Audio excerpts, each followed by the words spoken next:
Auzu billahi minash shaitanir rajim. Bismillahir Rahmanir Rahim.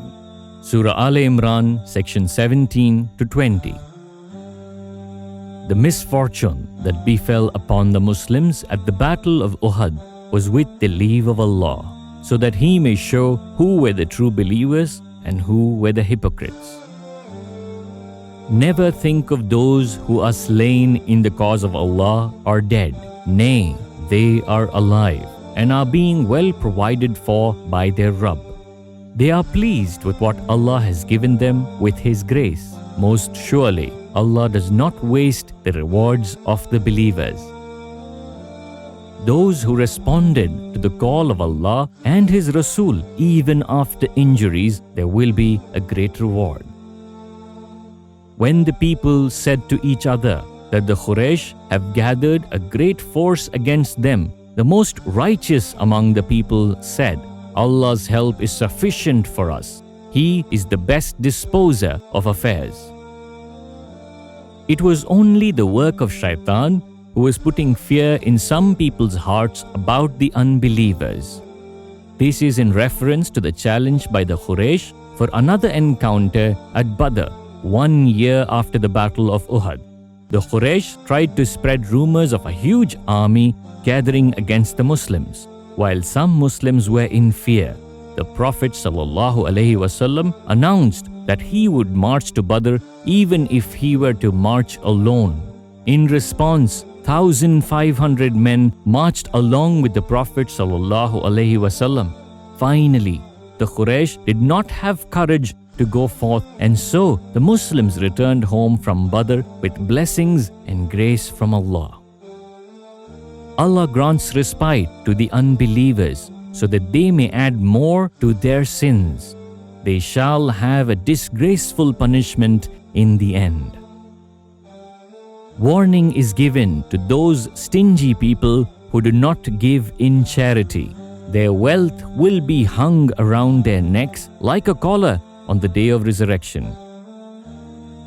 The disbelievers said that they will not believe in the Prophet ﷺ until they see a sacrifice that would get consumed by a fire from the heaven. Allah says to the Prophet ﷺ to ask them, other prophets before me have come to you with clear arguments and showed this miracle that you are asking for.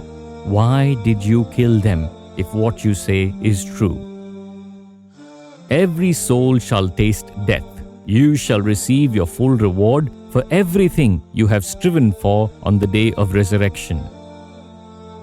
Whoever is spared from the fire and is admitted into paradise will indeed be successful, for the life of this world is nothing but an illusory enjoyment. You will surely be tested with your wealth and your persons, and you will certainly hear much that is hurtful from those who are given the book before you and from the mushrikeen. But if you endure with patience and have fear of Allah, this will surely be a proof of your firm determination.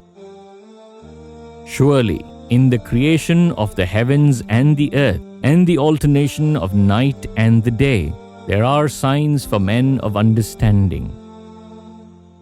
Those who remember Allah while standing, sitting, and lying on their sides, and meditate and pray and glorify Allah, 5 beautiful du'as starting with Rabbana are mentioned in verses 191 to 194.